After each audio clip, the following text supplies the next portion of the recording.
Hello and welcome to the Volunteer Firefighter Podcast. I'm here with two members of my firefighting family. I've got Ash. Hey there. I've got Scott. Hey there, Tom. And myself, Tom. I guess we didn't even talk about any news. Do we have any news? Other than we took a little bit of a break to just after Christmas and you guys had a meeting night and stuff. And Yeah, nothing really new. No major events in our close area. Maybe something popped up in John's mind there, but I got through Christmas, had a wicked New Year's Eve together. Got our episode up there, so had some pretty good comments coming from that. It's definitely going to be a 2 or 3 parter, so watch for the rest of that Q&A to follow here in the near future. so actually one thing that just happened the other day, which are actually a pretty good tie into our guests that we have on, is out on the island, Comox Fire Department had a fire with 2 fatals. Right. Unfortunately, one was found outside, and then as they did the search, they found another person inside. Sure. So on that note, building resilience and how to deal with that and cope with that, right? Sure. Because those types of events are very tragic and very hard on a lot of the first responders. That's right. They tend to build up. So part of that is what do we do with our CISM teams and how do we debrief and how do we build that resilience, right? So we're not just stacking it on our shoulders, right? Sure. We want to deal with it. So that leads us into our guest tonight is Bill Dungey from 6 feet, sixfeet.ca. You can find him, and let's jump into it. Perfect. Hi, Bill. Welcome. Thanks for calling in today with us. Why don't you take a moment and tell us a little bit about yourself? Sure thing. So first of all, thank you for the opportunity to speak on your podcast, especially all the way across Canada. Through the magic of technology, we made it happen. My name is Bill Dungey. I'm a volunteer firefighter out in the County of Brant, Ontario, and I am the founder of a not-for-profit called 6 Feet. 6 Feet is an organization that stands to bring actionable resilience skills to first responders. That's something that I'm really super passionate about because I'll just give you a brief synopsis here, but during my recruit process, which was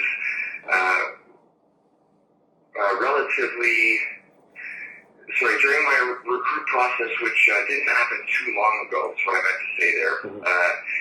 My son would say that I'm 2.5 years old, just to make myself sound a little bit older as far as the fire service goes. But we, weren't given a whole heck of a lot of tools in our toolbox, so to speak, when it comes to interacting with traumatic scenes.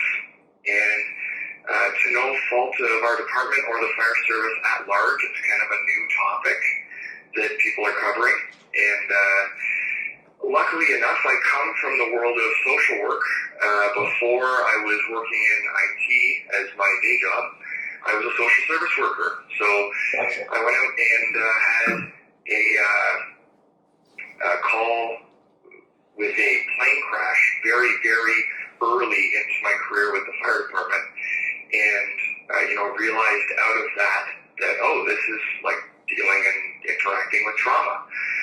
So I came to go take the Resilient Minds Trainer Program from the Canadian Association of Mental Health and brought that through the county. I'm super, super excited about it. But, that's pretty much where I come from. This is a thing that I've taken to very personally, and I'm interested in cementing formal resilience training as deeply as I can into the Canadian Fire Service.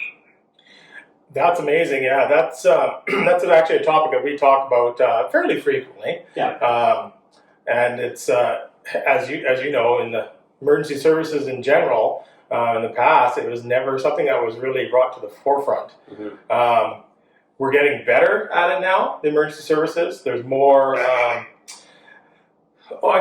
there's more information out there, and the stigma isn't as bad as it was with it. Sure.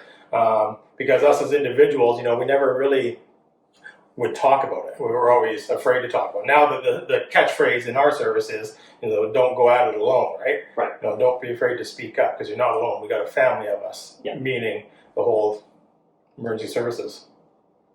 Sure. I can speak to it personally, right? So like after we had this plane crash call, we spun up CISM. We're lucky enough to have a CISM team with our department, and we did the whole debriefing thing.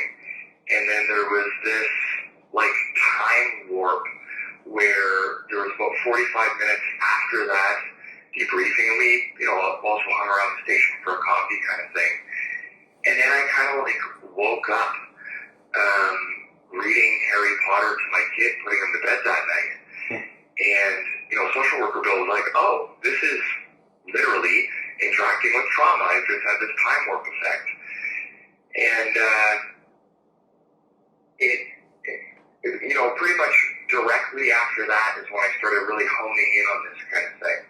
As you say about the stigma, it's not necessarily that you can't talk about it or that people won't listen or anything, but it's still, it maybe feels weird for people to bring into that circle, like, hey, this was a rough one for me.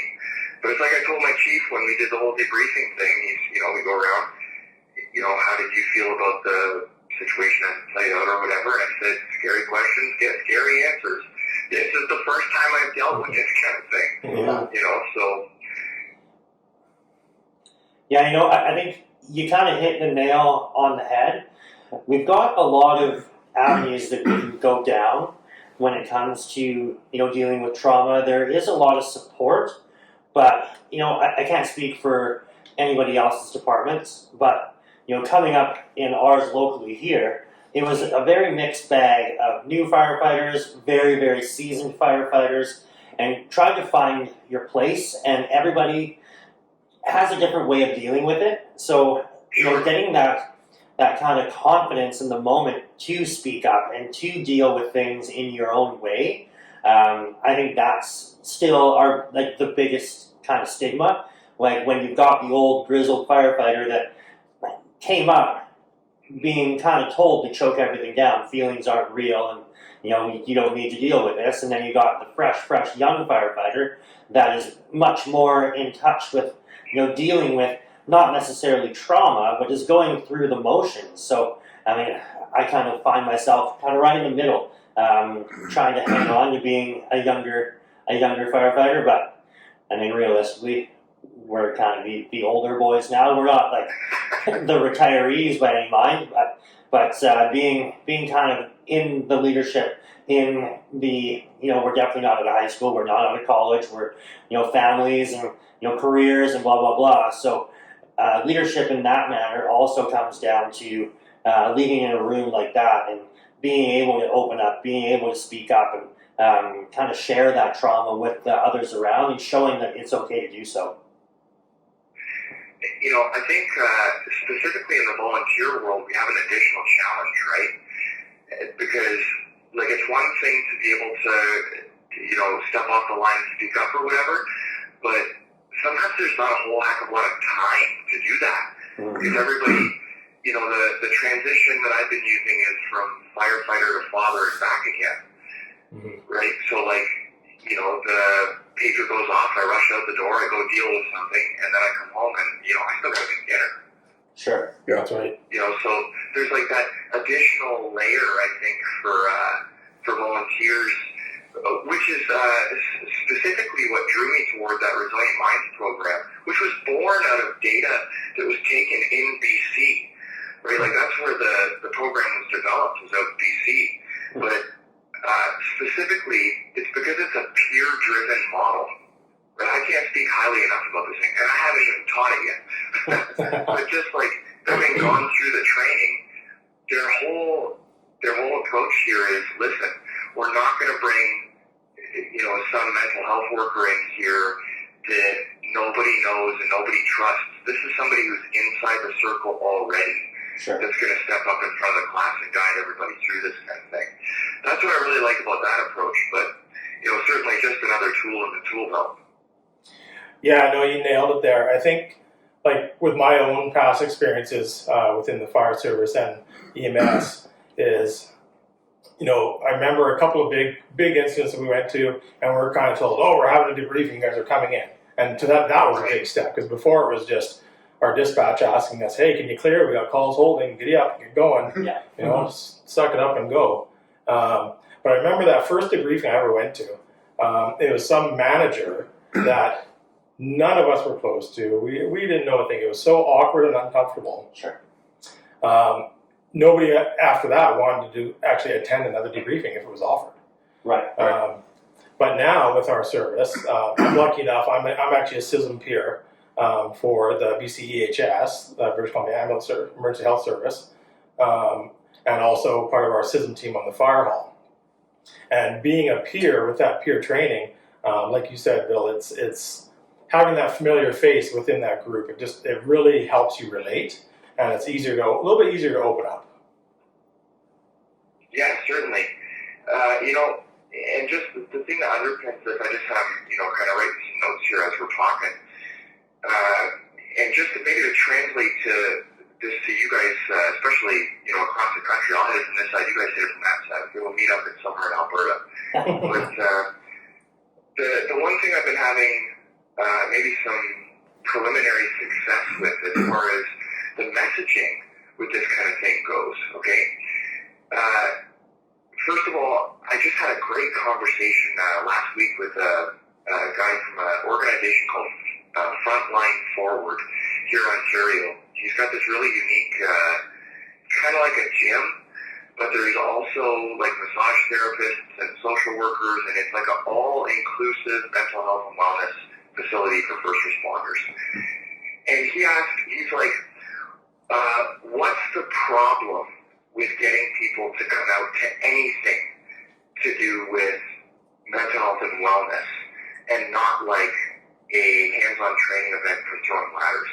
And it's the messaging, right? As soon as we say mental health, you get like, I don't know what it is, but let's say like 33% of the people out there just automatically shut off. I don't want anything to do with it. That's right. So the way that I've been framing this when I'm either talking to people like yourselves or my department, or certainly anything I'm doing online with the website and social media and whatever, I've been framing this under operational readiness. Okay, like your, air quotes, your full spectrum responder, right? Like, because we all know guys who like to get after it in the gym, or guys who are out there running, or guys who are out there throwing ladders and moving hose, right? These are all core skills. So I'm trying to reference this or frame this, say actionable resilience tools as a core skill. Okay, so I'll give you an example here. So before the whole resilient minds thing kind of boiled from the bottom, as Aaron Fields would say, I was lucky enough to be admitted as one of the instructors for our recruit program. I went through the Instructor 1 program, and I also became a peer fitness trainer through the IFF. So I'm trying to hit this thing with our recruits, because I figured this is where we can, reshape and redefine what's going on here as people are coming through the door.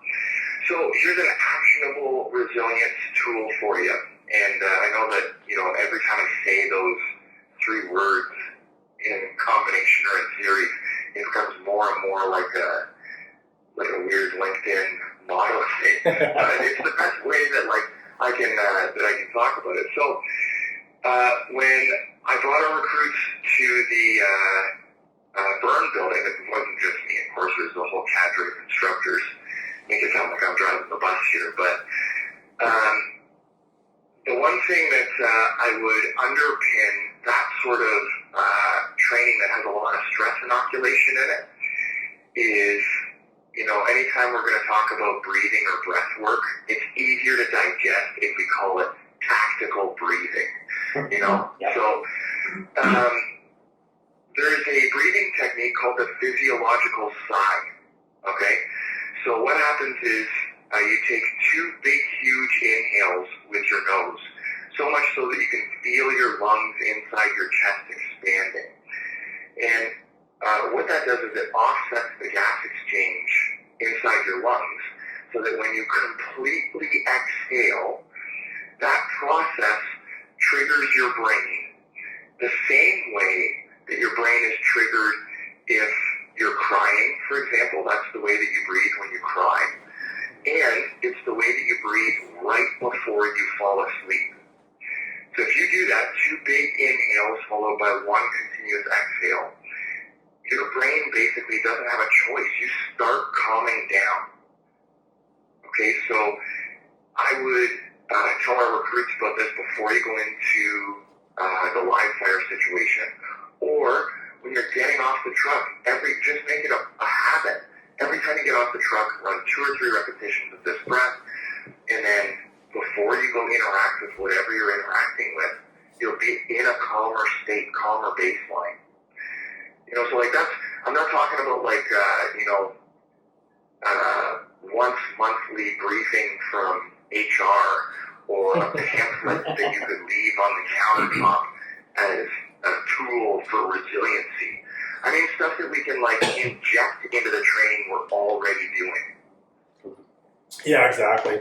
The pamphlets on the table never get taken. No. No. Yeah, that's a great point. I've talked a little bit about that with some of our members and stuff as well. I'm pretty sure you guys have. Yeah. And we personally all kind of use that same style in leadership as well. Stopping, taking a step back, detaching, taking a deep breath, and then starting your action plan of what's important now, right? And that's setting yourself up, calming yourself down, and being a bit more aware. Right. Well, I'll give you, here's the one-to-one, in terms of personal experience, right? So I just got through my pump ops course, and daytime call, and I'm one of the guys who can make a lot of daytime calls because I work from home primarily. So we get out there and we hear on the way that it's 1 vehicle collision, no entrapment, it's all good. So we're going to hop on the truck and basically wait to be called off kind of thing. Right. And I got put into the driver's seat because this would be a good opportunity to drive like sirens and the whole commotion of it. And sure enough, as we get onto the road, it now turns into 3 vehicles, one's on fire. So, I have this like, oh my God, do I remember how to run the pump? And like, I have to know for sure what things to do. So anyways, we got out there and it had been actually resolved by a good Samaritan. Pulled his work truck over and put the fire out with a fire extinguisher. And we had to get the pump running nonetheless to spray all the debris off the road and whatnot.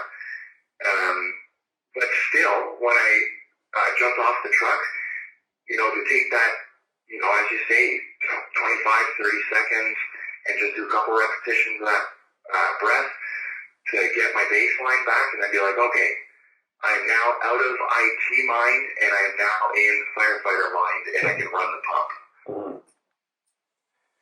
Yeah, that's right. It's super important. Just actually while you're talking about that, I was thinking back of our big wildfire that you guys had that my department got called up for mutual aid. And same thing, driving up to it, all we saw was this massive column of smoke, and we're already listening to the comms and hearing all the chaos going on, organized chaos, like I said. And then as we come up, there's bombers dropping, and there's fire on both sides of the road, and I was the truck officer, and that's all I did. I just took a few deep breaths. The crew's asking questions. Where do I park? Where do I keep going? And I just paused. Gave them some short direction. Okay, everybody, take a couple breaths. We're going to talk about our action plan. And then everybody, it just set the bar in the truck. Everybody was calmer. As we got off, we kind of did the same, and then jumped into our tasks. And by doing that, you can, like you said, really reset your focus. Sure. Right. And another thing that kind of pops into my brain here is the the way that I like to define resiliency is, I can be a bit of a storyteller sometimes. So like I like to think that we're like on top of our castle walls, right? And we're surveying the land, and out there in the distance, we've got this clan of barbarians, and they're coming. Like no matter what you do, that's what's up. They're coming. But the benefit here is that we have time before they reach us, so we have time to build our wall. So, the tools that we put in place are like those bricks that we use. And using, your example where you're going to head out to, the rock show, so to speak, and you have to take those couple moments to bring yourself down to that baseline we're talking about. There's something else, that parallels that, and it's the ability to be able to, I would say, harden yourself against the work itself, right? So it's after you've come down to baseline, and if you guys are talking about a wildfire or whatnot, you're gonna, start chopping up this line, or like just the amount of work that might need done. There's something to be said, I think, about being resilient against the work itself as well, not just trauma, capital T trauma, but against the grit required to do all of that. And I think that's one of the things we're out here trying to promote as well. This idea that, the job we're called upon, people expect us to, and that's the word that I've been using, is that people have an expectation of capital F firefighters, that you are resilient enough against what needs to be done that you can do it. You know what I mean? Mm-hmm. Yeah, absolutely. And I think that's something our departments, we've really tried steering for a while now. Yeah. Especially you guys are really good with the way you guys have your training set up, Ash and Scott, with the high fidelity sims and that stress inoculation that you talk about, Scott. Yeah, I think we try. Sorry, I think we try to make it the hardest training, or the training should be as hard or harder than the actual call, and I think that's what prepares guys. There's the martial arts saying you should have your best fight in the dojo. So, that's kind of the idea of what we do on the fire ground, right? We have our best fires, or our hardest fires on the training ground. Yeah. And then when it's real, it's like, oh, this is actually pretty simple. And that's always something. Go ahead. Yeah, it's a perfect crossover. I mean, I come from the world of Brazilian Jiu-Jitsu. So, I'm always saying to people on the mats, the mats are where we practice hard feelings so we know what to do with them in real life, Yeah. Yeah, absolutely. Yeah, Scott's jiu-jitsu as well. So he's, I'll pass that one over to you. You guys can talk. I've had him beat me up and it's not fun. Yeah, and I mean, that's, one of the wonderful things about Brazilian Jiu-Jitsu is that you can train at 100%. Like that hard, fireground training that you're setting up, you can make it as hard as possible. Well, I mean, you can nearly have death matches in Jiu-Jitsu. Yeah, the whole getting comfortable being uncomfortable thing it perfectly crosses over to firefighting, because you're getting crushed under a guy, and you're just calm and breathe. And then next day you're on the fire ground, and you're in pure black, and you got this SCBA on, and you're trying to lug a hose, and you just breathe through it. Yeah. Oh yeah, and I mean, Jiu-Jitsu is the only thing that gets me to that place where I get that part of my brain just going like, okay, make it stop, and you have to fight that actively. Somebody like crams your head into their gi, and it's all sweaty and gross in there. Yeah. It's the only thing that gets me there, besides, really active fire calls where I can feel all those butterflies and all the sensations that, fight, flight, or freeze type of thing. Yeah. One thing we're working on right now is later on this year in September, we're going to be hosting a conference down here toward, not only, quote, using my LinkedIn phrase here again, bringing actionable tools, resilience tools to first responders, but also, we meet all these different people out there who are doing all this great work, but it's almost like they're doing it in silos, and there's no, common place for everybody to come and glue each other together type of thing.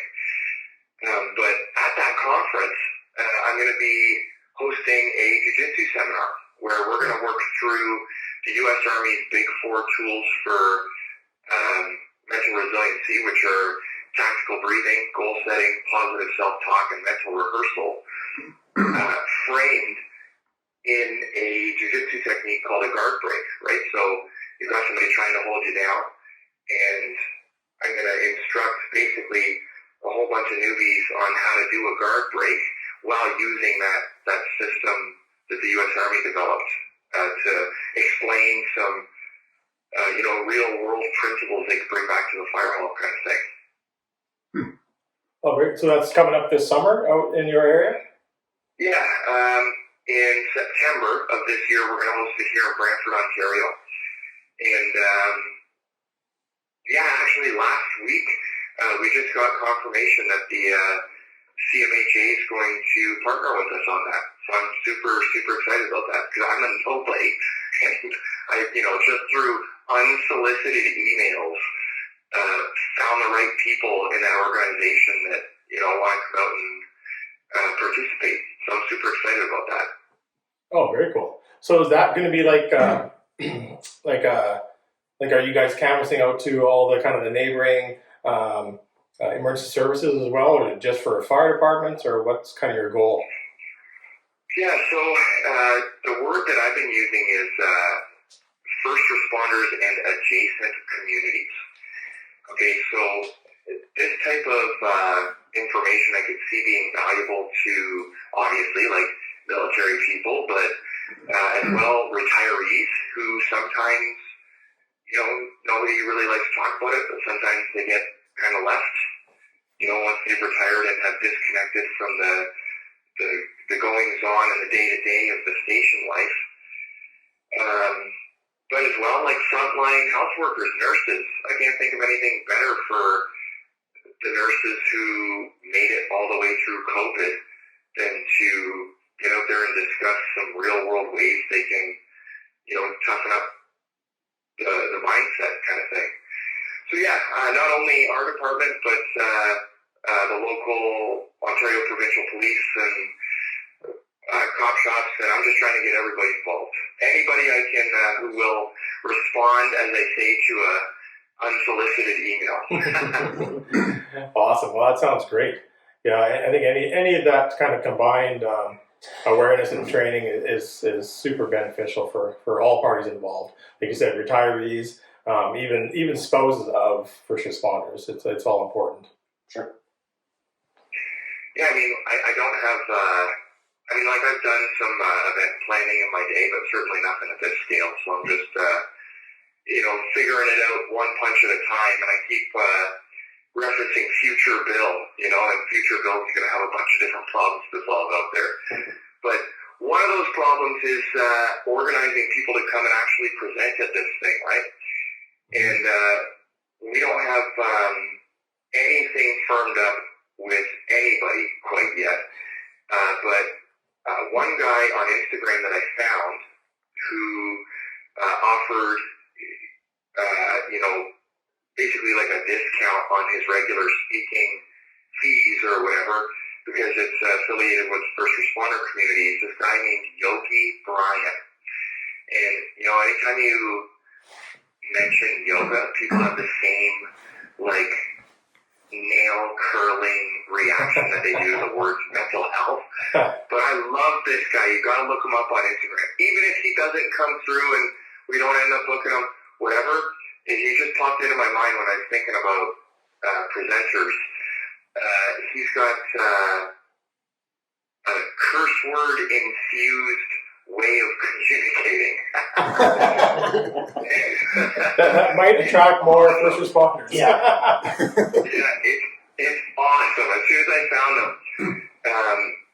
I don't know, like, I don't know how you guys handle cursing on the show. Are we allowed to curse? Oh, you guys Yeah, we are. Oh, yes. Explicit lyrics marketing. They slip out periodically. I'm scrolling through Instagram, and it's like this picture of like a little, you know, a little corner of his studio or whatever. He's got this little pad that you would sit on. Imagine like your typical yoga setting, and he like, you know, 360 jump turns into scene. All of a sudden, he's like, "Sit down, fuckers. We're going to talk about breathing." I'm just like, who is this guy? Like, instant subscribe. Yeah, that's definitely a buy-in, I think. Yeah. I think so. You know, and it's funny you mentioned that. Like I'm fairly new to the CISM program. Just the past couple of years, I got involved with our service and stuff. But with it as well was all this, you know, meditation techniques they want people to try and yoga. And I'm still very old school and grumpy, and I don't like change to a degree. And but a lot of people and a lot of my friends are doing it. I have yet to try because I don't want that whole other experience. But that guy, I'd probably try that. Right. Yeah, usually yoga starts with a bell and a namaste. And You don't want to see me in yoga pants. I'm sorry. Right. So, okay, so I'll give you my, I will vouch personally for yoga. You have to determine, like, what flavor of yoga you want. You know, so I can get down sometimes, like a Sunday morning, I can get down with some namaste. But then there's other times definitely where, like, look, bro, I just need to stretch, okay? So it depends on who you're looking for, but for real, that guy's name's Yogi Brian, and he's on Instagram. I think he's on TikTok, but I don't have TikTok. So he's definitely on Instagram, and if you're just looking for something to try, I'd at least reach out to that guy, man. It's easy to get in there when he's talking shit like that, you know? For sure. Right on. What would you say, Bill, like in the next kind of, I don't know, 3 to 5 years with 6 feet? Any big plans, or where would you like to see yourself go with it? You know, it's funny. I was just discussing this with, you need 3 directors to start a nonprofit in Canada, okay? So I have my 2 buddies, they're both police officers, and they're my other 2 directors. And we think it's really cool that we're directors. But anyways, I was saying to these guys, it's like for the first time ever, okay? You know, my wife basically grew up saying, I'm going to be a teacher. And she just grew up into a teacher. She just knew that.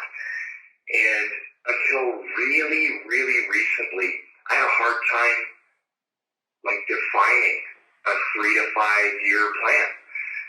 But here's what we're going to do. Okay, so year 1, this conference, I just want to make this thing fire. I want it to exist. Right. Mm-hmm. Year 2, I'd like to attach some sort of a long-form endurance event to it because I'm very acutely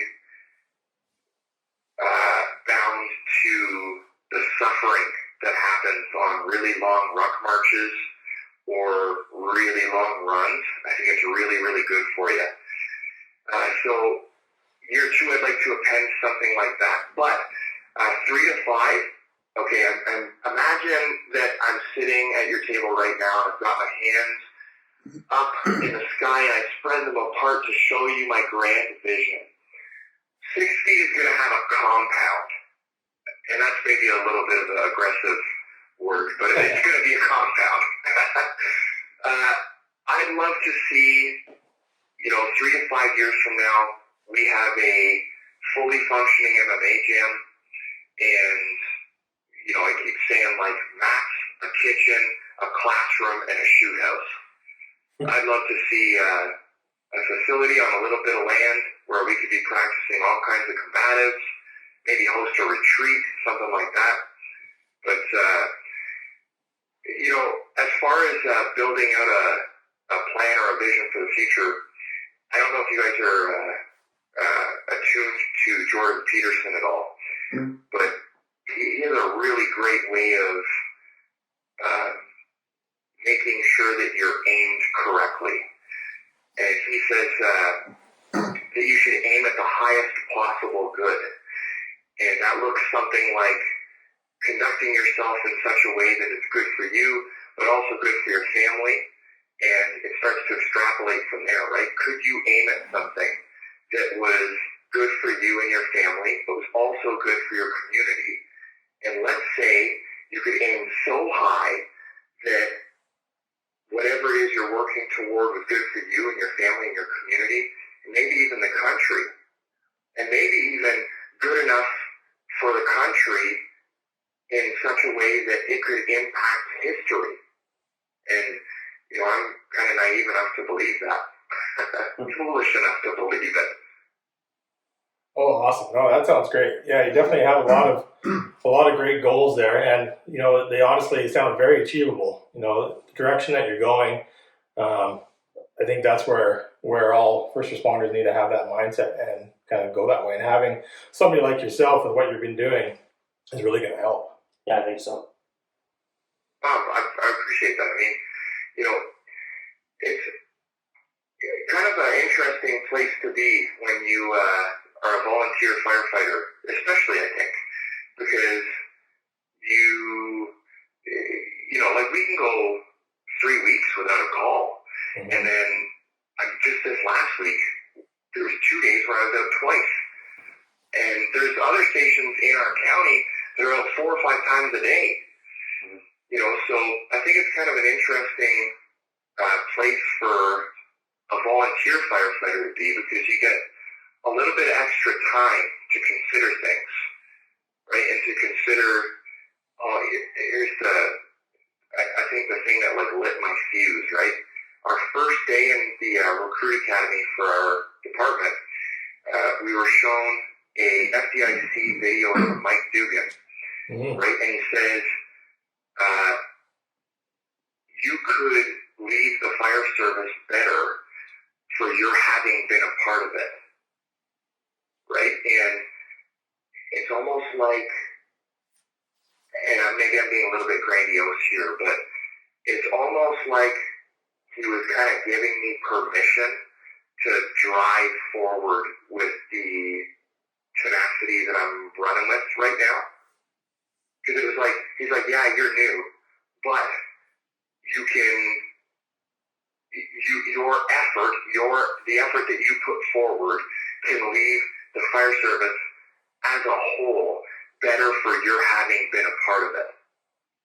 And you're like, oh, well, it's like OG of the fire service globally has just let us all know that, hey, like, you can push it forward here. You can, you know? I think that's a powerful idea. Yeah, it's a lot different than the old days, the old school. I remember we always joke when I think when Ash was hired too. Yeah. We had an older member who literally would tell us when we'd get hired. Quote. Yeah, this is a quote. You're fucking useless for the first 5 years, so be quiet. We're like, oh, okay, cool. There's something to be said there too, right? Like, you know, these two copper buddies of mine who started 6 Feet with me. When I first got on, they're both, you know, 10 years in apiece, and they were both real quick to say, hey, you don't have anything valuable to say. So right now is not the time to talk. Right? But I think, you know, there's like something about that too, right? There's conversations that can be had about, you know, and that are had about how, this is something I've been thinking about recently. How can you position yourself to be the best possible new guy that you can be? Right? Like when I first got hired on, I had to go pick up my uniform from a local like tactical outfitter kind of thing. They do all the sewing for our patches. And as soon as I said which station I was on, the guy came right back immediately and was like, oh, Emma works there, and Emma's a great firefighter. And so I went, oh, what do I have to do to make it so when the next, 4 or 5 years from now, a guy comes through here and gets his shirt, they say, Bill works there, and Bill's a great firefighter. Yeah. And that's, so then, of course, pretty much I'm just like this little duckling behind Emma, trying to figure out, how to make myself more like Emma. But that's definitely the way that I approached it, in terms of how to be a new guy. As a new guy, I'm, still super duper fresh to a bunch of dudes who aren't. What would you guys say makes up a good new guy? How do you be a good new guy? So I was actually about to say something before you started speaking, and it was exactly this. So, like Scott said, we got the speech of, you're fucking useless, shut up. Where, that, I kind of took that like, well, fuck you, no I'm not. Like, I bring a ton of shit to the table. It just doesn't necessarily have to be firefighting. Yep. But I was new, so I shut up. And then now, luckily, after all of these years, I am an officer. We all are captains. We look after the recruit process or whatever. And one of the things that I say to them, I actually tell that story every time that we have new recruits come in, and we all laugh. And I say, there's a bit of truth in that. So yes, you are coming in, you are, quote, useless, but you're not useless. Every new recruit comes in with that toolbox half full. And that half full toolbox has nothing to do with firefighting. So everybody has personal life experiences, whether it's from their regular life experience, whether it's from work or whatever it might be, that can be implemented in training and implemented in the fire ground. So speaking up, if you see something, if you think of something, so the best advice that I give for a new firefighter is to shut up when you're being spoken to, listen to it, but never hesitate to reach back and grab from your own personal experiences and your own personal expertise, because that might have something very beneficial that can impact the fire service and your department and your training. So again, like, it's that shut up, but also you are better than you think you are, and you know more than you think you already know. So kind of juggling that two-sided coin there, where you don't know what you don't know, but we don't know what you do know. So being able to get that information out to us as your instructor, as your officer, is very, very important. Because I don't come from a construction background, but somebody we recently hired did. Like, they are far better at anything to do with construction. Like, I can quote NFPA stuff, but that guy knows it from top to bottom because he works it every single day. I know way more about mechanical than that gentleman ever will. So, like, where my previous skill set goes, forward, that gentleman's lacking. Where his is way far and above mine. So we're just growing that team. So really preaching that team aspect. And yes, shut up, but also never hesitate to say something when the moment's right. Interesting. That's quite a dichotomy, right? Mm-hmm. And it also, there's like a shared responsibility there too, right? Because Sure. you're saying that not only is it the responsibility of the new guy to know when not to speak, but there's a responsibility on the part of everyone else to create a culture where, the new guy, when he does decide to speak up, can be accepted. That's right. There's definitely value in everybody. So. Right. And I think that's the great thing about the volunteer service, more so even than the full-time guys. Because really after 10 years of being on a full-time department, from what I see, is everybody's kind of now similar. Because they've had the same job for 10 years. They've worked together.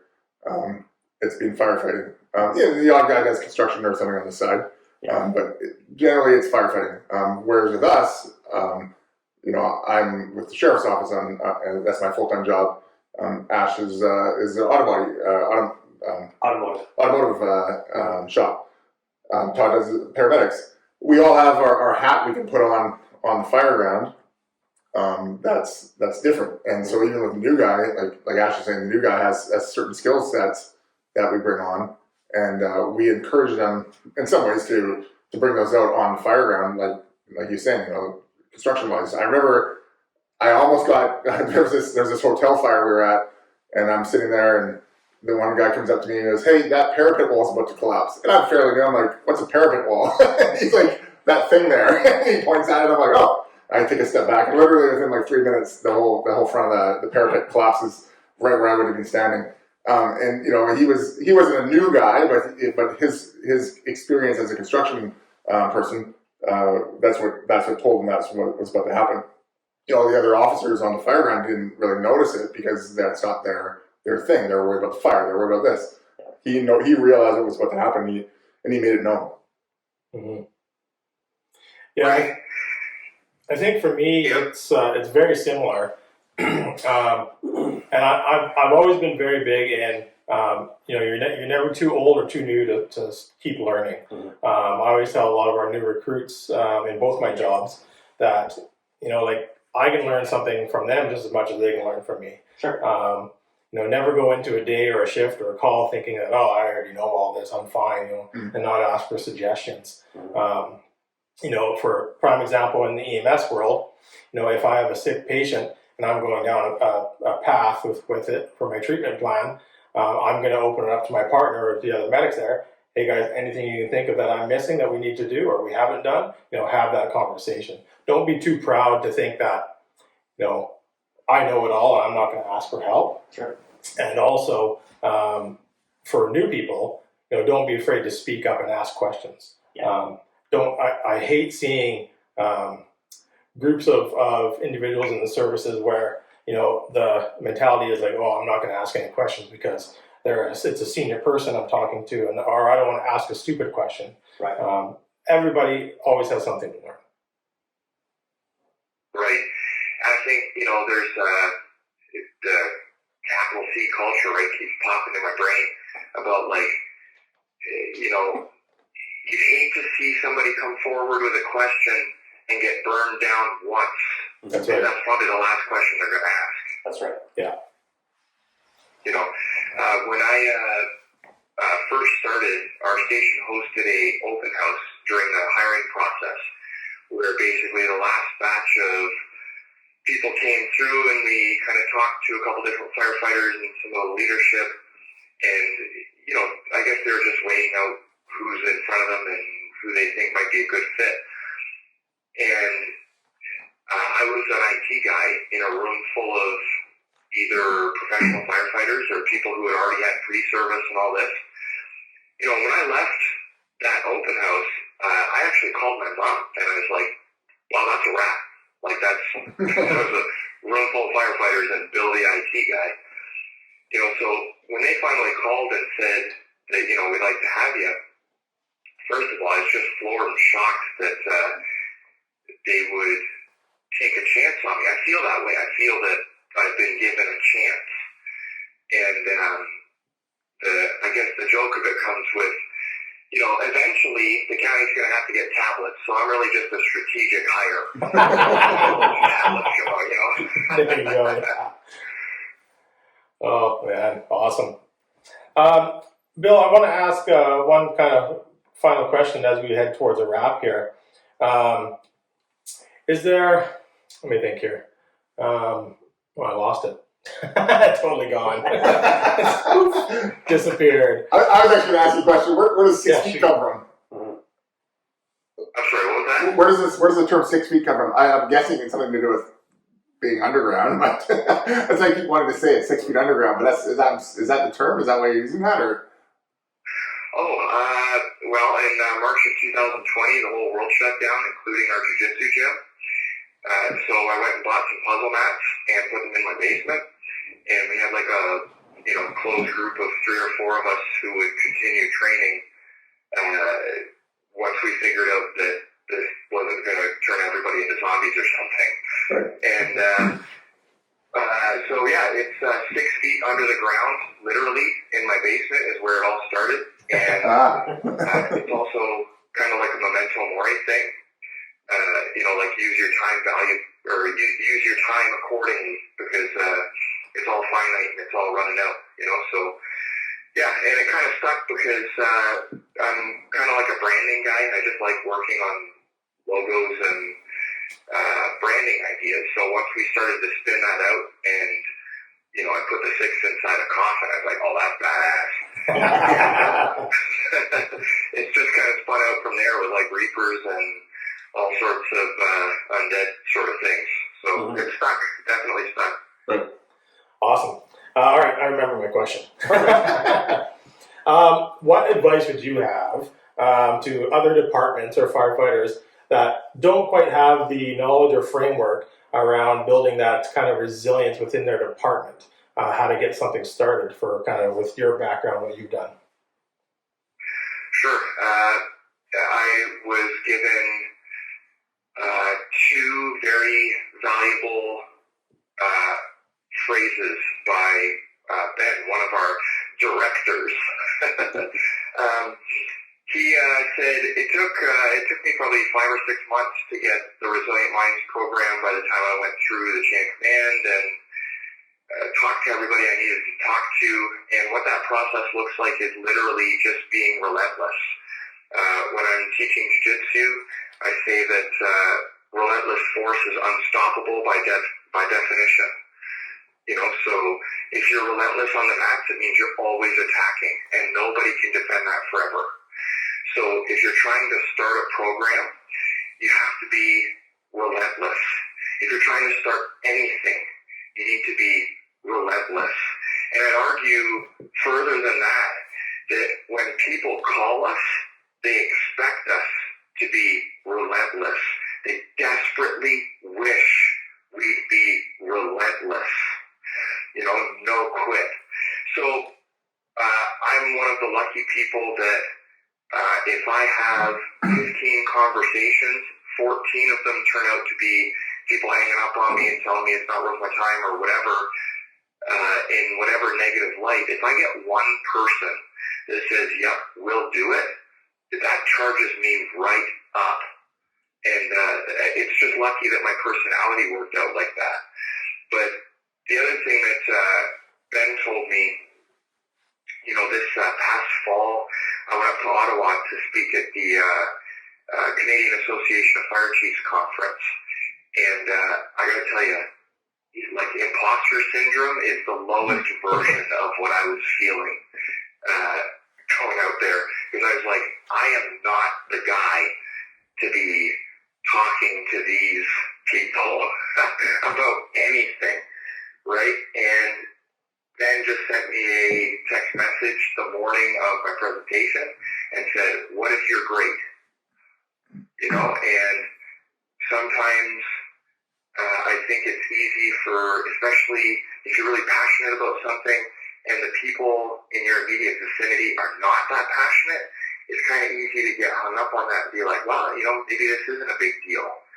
But I think as long as you're strategic in the way that you're going about it, like being the super loud guy and being, entitled, I guess, about the way you're approaching people. Because I could see how somebody wanting to start something would be like, well, I really believe this, so you should really believe this. Mm. And I can see how that wouldn't go very well. So as long as you're being strategic about the way that you're approaching it, and I know that's really vague, but it's like after midnight around here, so that's what you're getting from me. But I think as long as you've got that aiming at the highest possible good, you'll be aimed correctly. And it's just little tiny victories. You have to pull the wins correctly, because otherwise, it's like trying to start this conference, right? I talked to, if you've ever published anything about mental health in first responder circles, I've emailed you. And the vast majority of people either just ghost me or don't get back to me or whatever. But there's a handful of people that do, and that fires me right up. Awesome. Well, that's good to hear. We need more people like you out there doing that stuff. That's awesome. Finally, just for any of our listeners, just to make sure they can contact you, where can they find you? Yeah, so if you go to sixfeet.ca, that's our main website, and that's where I post all kinds of writing on operational readiness and things like building mental toughness and arguing for the people that call us. You can find me on Instagram at 6foxtrot, spelled as it sounds, SIXFOXTROT. And if you look up 6 Feet on YouTube, I'm trying my best to get some stuff out there, but there's only so many hours in the day, you know? Yeah, I hear you. Awesome. Well, thank you very much, Bill. I really appreciate it. Ash, anything more? No, I think that was a great hour almost. Definitely appreciate you taking the time to come on. Awesome. Scott? Certainly. Yeah, no, I'm good. Yeah, Well, good. yeah, I appreciate the opportunity. Truly, you guys are in my rotation, so I really appreciate it. Thank you. Yeah, well, that's great. Thank you once again, Bill. And yeah, we will keep in touch. We'll talk to you soon. Cool. Cheers. Cheers.